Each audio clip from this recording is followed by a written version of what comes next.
العلم هو النور الهادي والمفتاح لكل الخير من يرد الله به خيرا. بسم اللہ الرحمن الرحیم. الحمد للہ رب العالمین والصلاة والسلام علی سید الانبیاء والمرسلین وعلی آلہ واصحابہ اجمعین. السلام علیکم ورحمۃ اللہ وبرکاتہ. عزیز طلبہ، آج ہم درس نمبر 107 کا آغاز کر رہے ہیں. آئیے دیکھیے اسکرین پر مصنف رحمہ اللہ کی عبارت کو ایک مرتبہ پڑھ لیتے ہیں. والثالث قد تترك الحقيقة بدلالة سياق الكلام. قال محمد في السير الكبير إذا قال المسلم للحربي انزل فنزل كان آمنا، ولو قال انزل إن كنت رجلا فنزل لا يكون آمنا، ولو قال الحربي الأمان الأمان فقال المسلم الأمان الأمان كان آمنا، ولو قال الأمان ستعلم ما تلقى غدا أو لا تعجل حتى ترى فنزل لا يكون آمنا، ولو قال اشتر لي جارية لتخدمني فاشترى الأمياء أو الشلاء لا يجوز، ولو قال اشتر لي جارية حتى أتآها فاشترى أخته من الرضاع لا يكون عن المؤكل. عزیز طلبہ،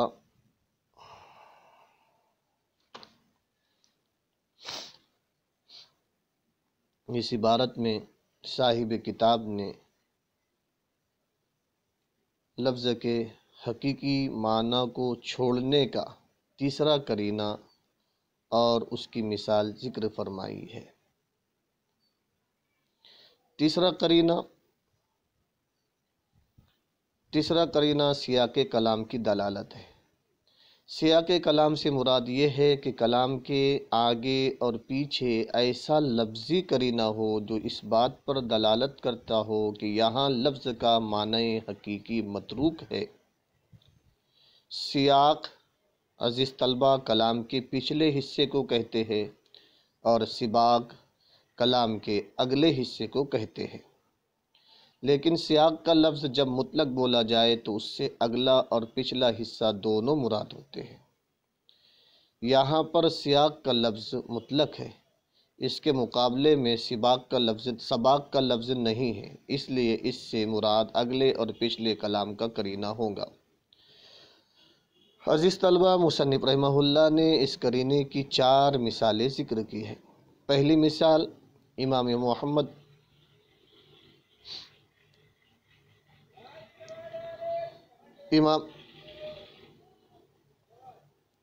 محمد رحمہ اللہ نے سیر کبیر میں کہا ہے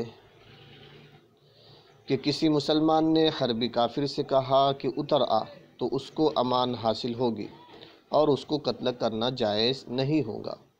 اس کا مطلب یہ ہے کہ مسلمان اور کافروں کی لڑائی تھی. مسلمانوں نے کافروں کے قلعے کا محاصرہ کیا ہوا تھا. کوئی کافر قلعے پر چڑھا تو کسی مسلمان نے کہا اتر آ. اس مسلمان کے کہنے پر وہ اتر آیا تو اس کافر کو امان حاصل ہوگی. لیکن اگر مسلمان نے کہا انزل ان کنت رجلا، اگر تو مرد ہے تو اتر کر بتلا، اس کہنے پر وہ کافر اتر آیا تو اس کو امان حاصل نہیں ہوگی. دیکھیے، ایسے موقع پر انزل کا لفظ امان دینے کے لیے استعمال کیا جاتا ہے، لیکن ان کنت رجلا کے قرینے کی وجہ سے اس کے معنی حقیقی امان کو چھوڑ دیا گیا. اس لیے کہ ان کنت رجلا ایسے موقع پر بولا جاتا ہے جب مخاطب کو کسی کام کے کرنے سے عاجز کرنا مقصود ہو. تو ان کنت رجلا کے قرینے سے معلوم ہوا کہ انزل کا امر امان دینے کے لیے نہیں ہے، اس کو اترنے سے عاجز کرنا مقصود ہے. مطلب یہ ہے کہ اگر تم مرد ہے تو اتر کر اپنا انجام دیکھ لے. عزیز طلبہ، دوسری مثال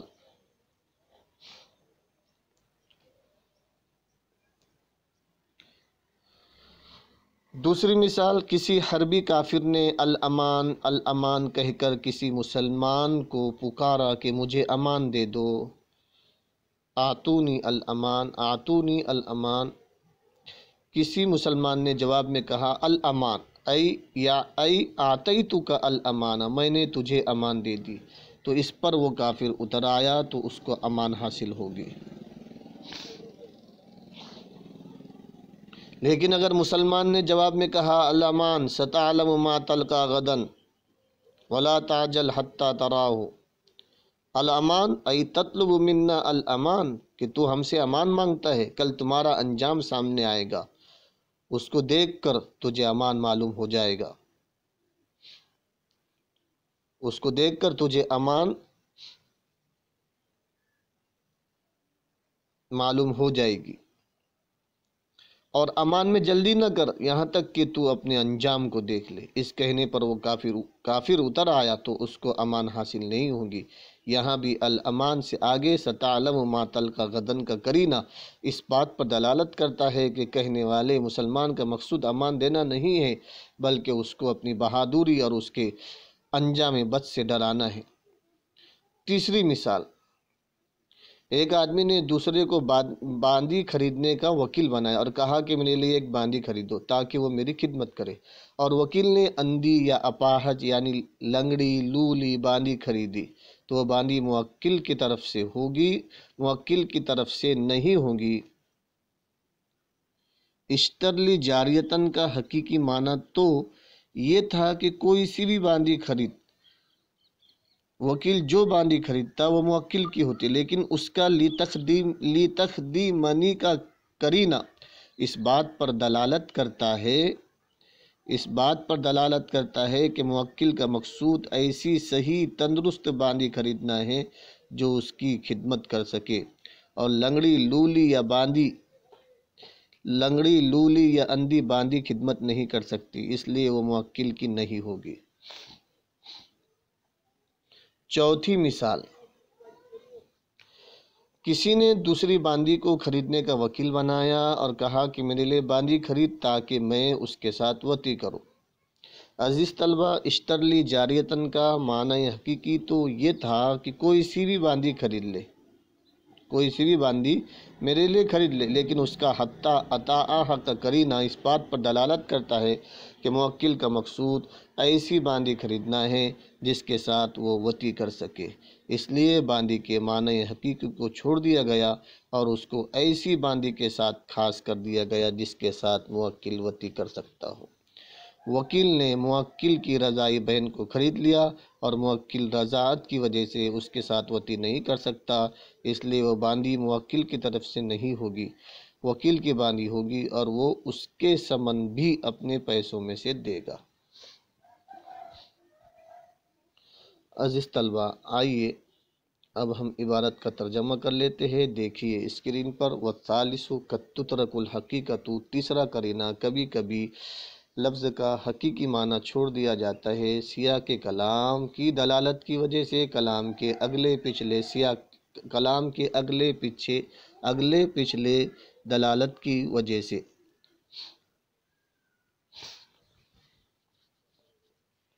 قال فی السیر الکبیر، والثالث، تیسرا قرینہ کبھی کبھی لفظ کے حقیقی معنی کو چھوڑ دیا جاتا ہے سیاق کلام کی دلالت کی وجہ سے۔ امام محمد رحمہ اللہ سیر کبیر میں فرماتے ہیں، اذا قال المسلم للحربی، اگر مسلمان کسی حربی کافر سے کہے انزل، اتر، فنزل، اور وہ اترا، تو حربی مامون ہوگا، اس کو امان ملے گا۔ ولو قال، اور اگر کہا انزل، اتر، ان کنت رجلا، اگر تو مرد ہے، فنزل، وہ اترا، لا یکون آمنا، وہ مامون نہیں ہوگا، اس کو امان نہیں ملے گا۔ ولو قال الحربی، اور اگر حربی نے کہا الامان الامان الامان، مجھے امان دے دو، مجھے امان دے دو۔ فقال المسلم، مسلمان نے کہا الامان الامان، میں نے امان دے دی، میں نے امان دے دی۔ کانا آمنا، تو وہ مامون ہوگا۔ وہ امن والا ہوگا اس کو امن ملے گا۔ ولو قال، اور اگر کہا، الامان، اور اگر مسلمان نے کہا، الامان ستعلم ما تلقى غدا،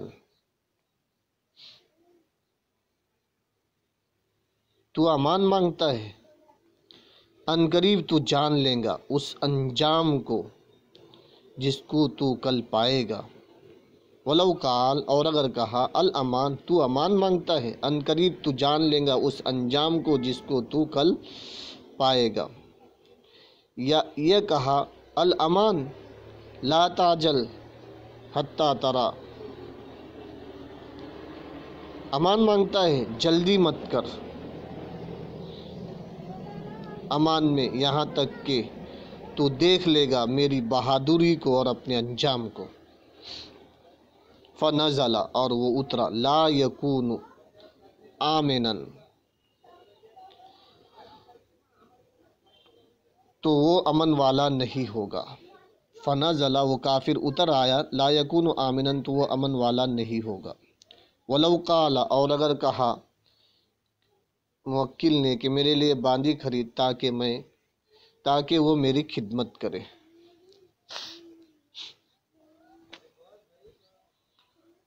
فاشتر الامیاء، وکیل نے اندھی یا لولی لنگڑی باندی خرید لی، تو لا یجوز،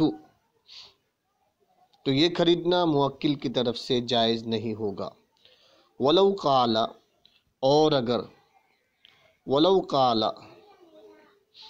اور اگر کسی نے دوسرے کو کہا، یعنی موکل نے وکیل کو کہا میرے لیے باندی خرید، حتی اتاہا،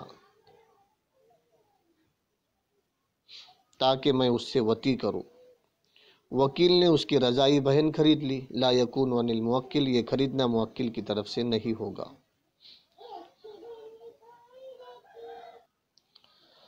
عزیز طلبہ، صاحب کتاب نے اس عبارت میں حقیقی معنی کو ترک کیے جانے کا تیسرا مقام بیان کیا ہے، اور تیسرا مقام سیاق کلام کی دلالت ہے، جس کی وجہ سے کلام کا حقیقی معنی متروک ہو جاتا ہے۔ سیاق کلام کا معنی کلام کا اسلوب اور طرز بیان ہے۔ اہل اصول کے نزدیک سیاق کلام کا مرادی معنی سمجھنے کے لیے ایک تمہیدی مقدمے کا جاننا ضروری ہے۔ تمہیدی مقدمہ یہ ہے کہ سیاق کلام میں قرینے کا عمل دخل ہے، اور قرینے کی تعریف یہ ہے کہ قرینہ وہ شے ہے جو تعیین مقصود پر بغیر وضع کے دلالت کرے۔ پھر قرینے کی دو قسمیں ہیں، قرینہ لفظی اور معنوی، اور سیاق کلام میں قرینہ لفظی کا اعتبار ہوتا ہے، اور نیز سیاق کا حقیقی معنی آئندہ کلام کا طرز بیان ہے۔ مگر اہل اصول کے نزدیک یہاں سیاق سے مراد مطلقاً قرینہ ہے، چاہے اصل کلام سے پہلے ہو یا بعد میں۔ سیاق کلام کا مرادی معنی یہ ہوا کہ سیاق کلام وہ قرینہ لفظیہ ہے جو کلام کے ساتھ لاحق ہو، وہ قرینہ چاہے مقدم ہو یا مؤخر ہو۔ عزیز طلبہ، صاحب کتاب نے سیاق کلام کی دلالت کی وجہ سے حقیقی معنی کو ترک کرنے پر حضرت امام محمد کی سیر کبیر سے 4 مثالیں ذکر کی ہے، جو ہم نے آپ کے سامنے اس سے پہلے بیان کر دی ہے۔ امید ہے کہ آپ لوگ سمجھ گئے ہوں گے۔ والسلام علیکم ورحمۃ اللہ وبرکاتہ۔ السلام عليكم، لا تنسوا الاعجاب بالفيديو والاشتراك في القناة تشجيعا لنا لنستمر بنشر المزيد إن شاء الله.